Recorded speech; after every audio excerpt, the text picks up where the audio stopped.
El horror se precipitó una tarde del 11 de julio de 1978. Como en cada verano, las playas de Tarragona en España eran un imán para turistas de todo el mundo. Pero había un punto exacto que cautivaba más que el resto, el camping, Los Alfaques. Era un espacio amplio y tranquilo, que desde 1956 convocaba tanto a familias como a parejas y grupos de amigos. No estaba lejos de la civilización, a solo 3 kilómetros se encontraba San Carlos de la Rápita, una comunidad de 15.000 habitantes. Aquella tarde Los Alfaques estaba saturado. Se estima que la cantidad de personas ascendía a 800. Muchos eran nómadas, habían llegado en casas rodantes, por lo que cocinaban los almuerzos usando gas butano. La gran mayoría había montado campamento en la playa. Nadie quería perderse las aguas cálidas del Mediterráneo. Los españoles en particular tenían motivos para entregarse al disfrute. Venían de los tiempos del franquismo, con sus prohibiciones y oscuridades, y ahora pretendían gozar de una libertad anhelada. La familia Gianni, responsable del camping, se había asegurado de que cada uno de los visitantes tuvieran las comodidades que habían ido a buscar. Mientras los adultos comían, tomaban solos, se zambullían en el mar, los niños aprovechaban para jugar. Entre ellos estaba Laura Jiménez, de 9 años. En cierto momento se escuchó una explosión lejana y la niña detectó algo raro en el cielo. Décadas más tarde dijo que creía haber visto un bote dado vuelta. Se lo dijo a su madre, quien no entendió lo que estaba escuchando. Hoy sabemos que aquello no era un bote, sino la cisterna de un camión que había salido despedida. Al caer, la misma causaría una segunda explosión, una explosión enorme. Pero no nos adelantemos, ¿cómo fallecieron 243 personas en un solo accidente vial? ¿Es verdad que gracias a este hecho cambiaron las leyes? ¿Quién fue el culpable del mismo y por qué se habla hasta el día de hoy de los fantasmas de Los Alfaques? Para responder estas preguntas es necesario remontarnos al 11 de julio de 1978. El día que hubo un accidente en Los Alfaques. Tanto en la ruta como en la vida diaria hay que estar atentos para prevenir el peligro. Y cuando se trata de prevenir amenazas virtuales, es necesario contar con Surfshark. Surfshark es una VPN que mantiene a salvo nuestra información virtual y todo el contenido de nuestros dispositivos, ya que nos permite cifrar nuestros datos incluso cuando nos conectamos a través de redes Wi-Fi públicas. Surfshark también nos permite acceder a diferentes beneficios, como encontrar mejores ofertas en vuelos internacionales o desbloquear las 15 bibliotecas mundiales de Netflix y utilizar servicios de streaming como BBC iPlayer, Hulu y otras plataformas restringidas en varios países. Y por si fuera poco, Surfshark también cuenta con la versión Surfshark One, que contiene funciones muy útiles como antivirus, alerta y búsqueda que brindan aún más seguridad. Si quieren tomar mi consejo, aprovechen y utilicen el link personalizado que es surfshark.com/eldiaque, que lo van a encontrar aquí debajo en la descripción de este video. Bajen desde ahí Surfshark y van a contar con 4 meses extra gratis. Así que bájenlo, úsenlo y después me cuentan qué tal les fue. Comencemos.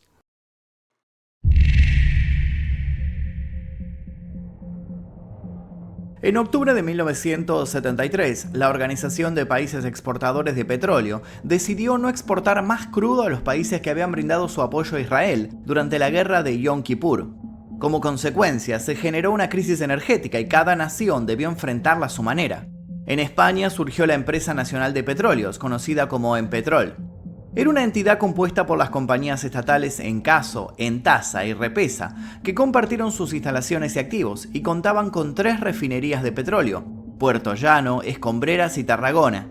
En 1975 se confirmó el yacimiento Casablanca, que sería uno de los más importantes de todo el territorio español, con la producción de 13.500 barriles por día. Gracias a esto, 3 años más tarde, Empetrol era una de las empresas más poderosas del país y la refinería de Tarragona se erigió como un punto fuerte y estratégicamente decisivo. Cada jornada entraban y salían camiones cisternas de allí. Según un estudio, 300 de esos vehículos circulaban cada día a través de las rutas españolas, cargando toneladas de material extremadamente inflamable. Por aquel entonces no existían regulaciones para transportes de esa naturaleza, aunque tampoco tuvo lugar ningún contratiempo que obligara a fijar la atención en ese peligro. Pero aquella aparente estabilidad estaba a punto de desaparecer para siempre.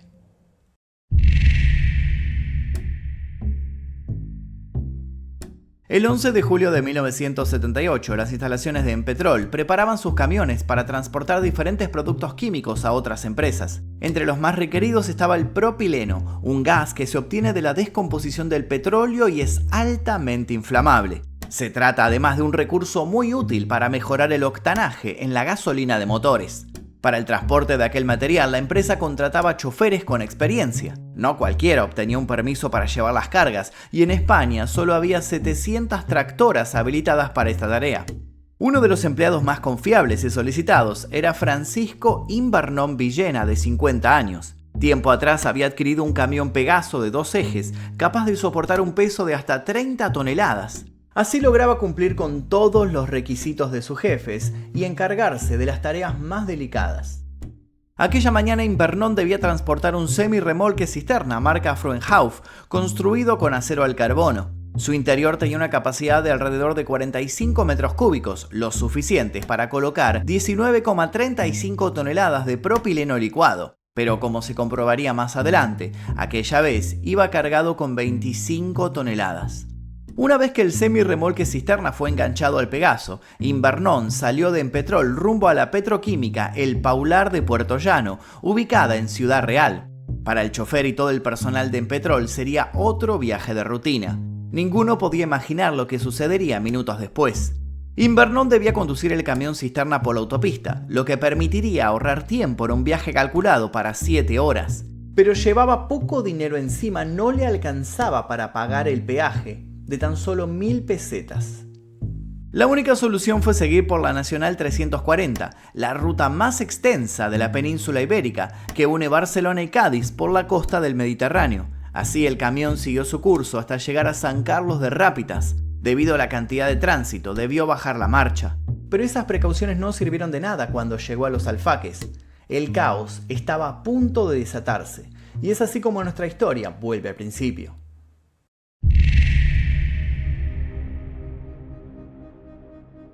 Pasadas las 14:30, Invernón conducía a unos metros del gran centro turístico cuando la cisterna se abrió por la mitad y explotó. La parte trasera salió disparada y aterrizó en un edificio a 400 metros, matando a 4 personas. La parte delantera fue impulsada de tal modo que aplastó completamente el lugar en donde se encontraba el chofer. Su muerte fue instantánea. Pero lo peor sucedió cuando el gas liberado por la grieta de la cisterna formó una nube incandescente que se propagó hacia el camping. De un segundo a otro, una enorme bola de fuego destrozó los autos y casas rodantes, provocando la explosión de las bombas de butano que utilizaban los visitantes para cocinar. Aquel repentino y creciente infierno afectó un radio de 300 metros y calcinó todo a su paso, incluyendo a los turistas. Más de 100 personas que estaban tomando sol o descansaban en los alrededores quedaron carbonizadas en el acto. Otras, envueltas en llamas, intentaron arrojarse al mar, donde ya había personas esperando salvarse, pero el fuego era tan intenso que hirvió el agua a 2000 grados centígrados, provocando muertes aún más tortuosas. Los que estaban fuera del radio de la explosión no tuvieron mejor suerte. Muchos lograron huir corriendo de las llamas, pero el calor era tan poderoso que la piel se les iba desprendiendo y terminaron literalmente desintegrándose en vida. Algunos quedaron con el cuerpo chamuscado y cubierto de llagas, pero lograron sobrevivir. No pudieron hacer nada para ayudar a otros que vagaban a los gritos con heridas espantosas y sin posibilidad de salvación. El desastre no se limitó al camping. La llamarada también arrasó con las casas del otro lado de la ruta. Murieron familias enteras o solo sobrevivieron los adultos que habían salido a trabajar. En unos pocos segundos los Alfaques y sus alrededores eran todo fuego, humo y chillidos que se iban apagando. Pero aún quedaba cuantificar las consecuencias de esta pesadilla.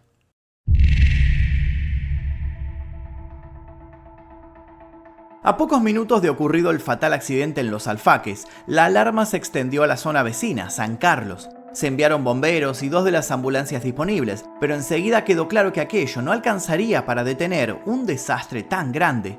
En ese momento llegó la Guardia Civil y poco después el Ejército. También se sumaron vecinos para ayudar en lo que fuera. Ninguno olvidaría el olor a carne quemada. Al principio, los sobrevivientes fueron trasladados en ambulancias y vehículos particulares al Hospital de San Carlos. Como este no contaba con espacio suficiente, fue preciso llevarlos a centros médicos de Barcelona y Madrid. Para ese entonces, el ejército dispuso de helicópteros para traslados más rápidos. El estado de casi todas las víctimas era crítico. Los que no presentaban quemaduras tenían dañados los pulmones y otros órganos internos por haber inhalado gases a altas temperaturas. Los médicos no lograron salvarlos y muchos más murieron a las pocas horas. Pese a un panorama tan desalentador, las autoridades y los civiles no dejaban de ayudar y auxiliar a cualquiera que hubiera escapado de ese infierno. Creían indispensable ayudarlos, aunque nada fuera suficiente. Mientras tanto, los bomberos pudieron controlar el fuego y el humo en los alfaques. Una vez que la Guardia Civil y otras autoridades pudieron acceder sin problemas, el escenario ante el que se encontraron fue post-apocalíptico. La arena estaba cubierta de cenizas, los vehículos quedaron reducidos a chatarra, las viviendas apenas se mantenían en pie. Pero ninguna otra cosa superaba el espanto de las condiciones de los cuerpos. Lucían como grotescas esculturas negras. Algunos habían quedado con los brazos extendidos, como sorprendidos por la devastación. Otros aparecían fundidos con los objetos que habían estado manipulando al momento de la muerte. En esos primeros minutos no fue posible identificar a ninguna víctima, solo por el tamaño se podía distinguir a los niños de los adultos. La mayor cantidad de cadáveres correspondía a turistas, por lo que sus seres queridos tardaron en llegar. En el caso de los que eran vecinos de la zona, pronto fueron localizados por familiares. Aún así, el ambiente era tan confuso que muchos cuerpos tardaron varios días en ser hallados. Como queda claro, identificar a los campistas resultó muy difícil. Los archivos de registro también se habían quemado. Fue necesario que intervinieran la Comisión de Identificación y el Departamento de Investigación Criminal de Alemania. El ejército y la Guardia Civil se encargaron de trasladar los cadáveres al cementerio de Tortosa, en Tarragona. Los ataúdes fueron ubicados uno al lado del otro, todos abiertos para ser sometidos a un proceso de identificación que demandó 6 meses. Los médicos forenses debieron valerse de las dentaduras para reconocer los cuerpos. Aún así, muchos quedaron en el anonimato. Para enero de 1979, la Guardia Civil pudo determinar los números más resonantes de la tragedia: 215 muertos y más de 300 heridos. El accidente de los alfaques había derivado en una verdadera catástrofe, una de las más grandes sucedidas en España, pero la pregunta era, ¿quién era el responsable de todo esto?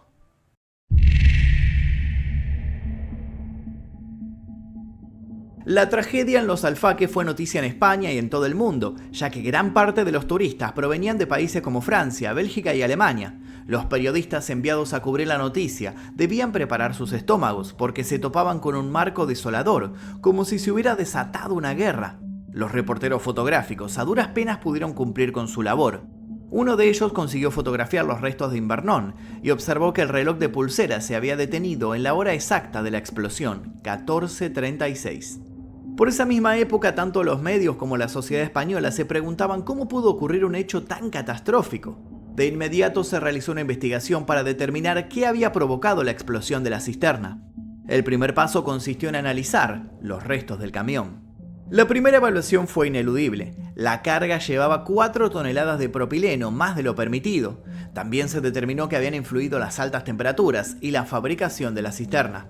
Como era de acero, carecía de sistema de alivio de presión. Tampoco se pasó por alto el desacierto de ignorar la autopista para tomar una ruta tan concurrida como la 340.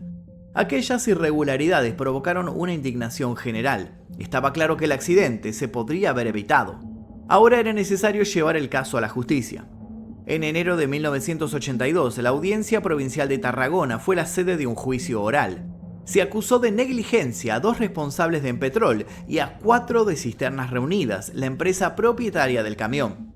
En ese mismo procedimiento judicial salieron a la luz los antecedentes de Empetrol. Entre el 3 de enero y el 7 de julio de 1978, poco antes de la tragedia, se permitió la salida de 32 camiones cisternas sobrecargados. Se citó como testigos a las autoridades de la compañía, pero ninguna se presentó. Finalmente hubo una condena por delito de negligencia temeraria y 1 año de prisión a los jefes. Los 4 representantes de Cisternas Reunidas fueron absueltos. Los sobrevivientes desistieron de hacer acusaciones particulares, pero las compañías debieron pagarles una compensación de 2.200 millones de pesetas, una suma muy alta para la época, pero insuficiente para reparar las pérdidas humanas.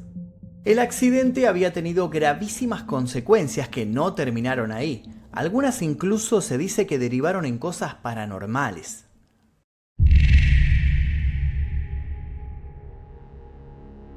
Si bien la tragedia en Los Alfaques tuvo lugar el 11 de julio de 1978, su alcance fue duradero. Había provocado una herida demasiado grande como para que pudiera sanar en lo inmediato. A pesar de esta situación, el camping pudo ser reconstruido en 6 meses. La familia Gianni, que había sobrevivido a la tragedia, se encargó de que las playas volvieran a estar en condiciones de recibir a nuevos turistas. Mandaron a limpiar las arenas, a plantar palmeras, a construir nuevos bungalows y espacios para acampar. Esta decisión, por supuesto, generó polémicas. Contra todo pronóstico, la nueva versión de Los Alfaques fue exitosa. Atrajo tanto a españoles como a turistas internacionales. De 1979 en adelante, aquel paraje volvió a ser uno de los más concurridos de cada verano. Por si quedaban dudas, regresaron algunos de los sobrevivientes. El Calvario no había estropeado el recuerdo que tenían de su destino favorito durante las vacaciones. Décadas después, Los Alfaques pasó a ser propiedad de Mario Gianni, hijo y sobrino de los fundadores. Tenía 9 años cuando sucedió el accidente y no podía olvidarlo, pero le habían inculcado el saber mirar hacia adelante. Sin embargo, ya nada era lo mismo.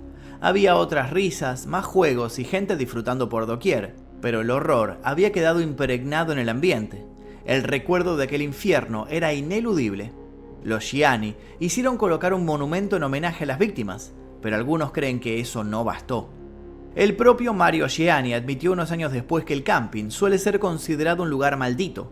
Fue rebautizado como Alfax, pero eso no mejoró el panorama y con el tiempo comenzaron a circular historias de avistamiento de fantasmas.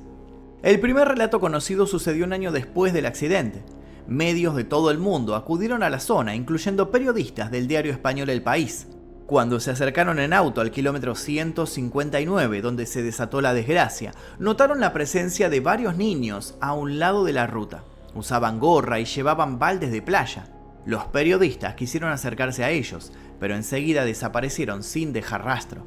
Nadie alrededor sabía quiénes podrían haber sido. Años más tarde, testigos de diferentes procedencias afirmaban haber visto figuras de hombres y mujeres deambulando entre los bungalows y casas rodantes o sombras que aparecían y desaparecían en la playa. En los años 90, una vecina que volvía de madrugada a San Carlos de Rápita confirmó haber visto a 2 mujeres altas y rubias en la puerta del camping. El testimonio más inquietante data de 2003. Javier Martín Moraleda conducía junto a su familia por la 340. A la 1:30 pasó por donde estaban Los Alfaques y las luces del vehículo iluminaron a un grupo de personas en el lado izquierdo de la ruta. Cada uno parecía mirar a un punto distinto, pero todos vestían ropa de verano, como si vinieran de un día de playa. Al pasar cerca de ellos, Moraleda notó horrorizado que no tenían cara. Siguió de largo y minutos después miró por el retrovisor. El gentío continuaba allí. Las historias de apariciones nunca cesaron. Aunque Gianni siempre rechazó el morbo de la gente, esto no impidió que el lugar estuviera atrayendo a nuevos visitantes, unos visitantes tal vez más adeptos a lo paranormal.